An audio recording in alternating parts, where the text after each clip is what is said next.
gang, I'm back from the dead. Yes, I know I haven't put anything out in the past couple of weeks. I've had pneumonia and a whole host of like flu symptoms and stuff, and pretty sure you don't want me on your computer hacking and coughing and everything. But back, got a new video series out for you. This one we are dealing with the techniques that we can implement to use progressive technical progression. Because remember, with all exercise, whenever we want better results, we can either do more of it, we do it with more intensity, or we can increase the technical proficiency of it. And the great thing about technical proficiency is that it's infinite. You can always get better at doing better technique. The only problem is, how exactly do you do it? It's not like I could just say, just do better technique. And you're like, oh, okay, yeah, that makes sense. So that's what this video series is about, is how exactly do we do that? Usually when people are looking to improve technique, the first thing that I always recommend is look to increase one's range of motion.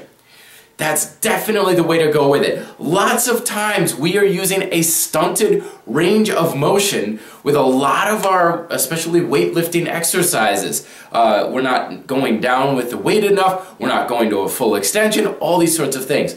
And there's a lot of reason and rhyme that sometimes people are like, well, you got to use a shorter range of motion with this exercise or that exercise. Sometimes it's good. Sometimes it does make sense. If you got joint issues, if you've got some sort of a condition, yes, listen to your joints. But 9 times out of 10, we're just using these as an excuse, because a lot of times using a shorter range of motion means that we can lift more weight, or we can do more reps, or some combination thereof.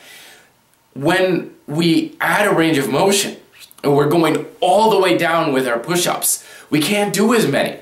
It's a shot to the ego. So sometimes we don't like these things, but the truth of the matter is, when we add more range of motion and we strive for that last little bit, that quarter of an inch, we're getting more out of every repetition. We don't have to do as many reps. We don't have to do as many sets. We don't have to use as much weight.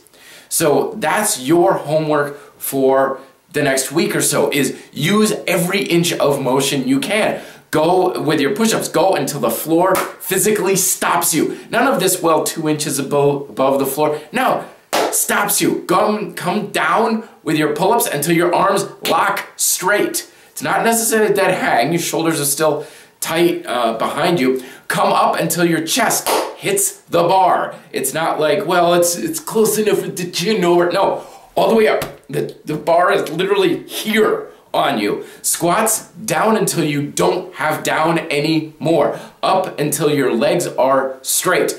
Use every single inch you can out of your range of motion, and you will find you will get more out of each exercise. In the next video, I'll be talking about some of the safety addresses with this whole range of motion thing. Till then, be fit, live free.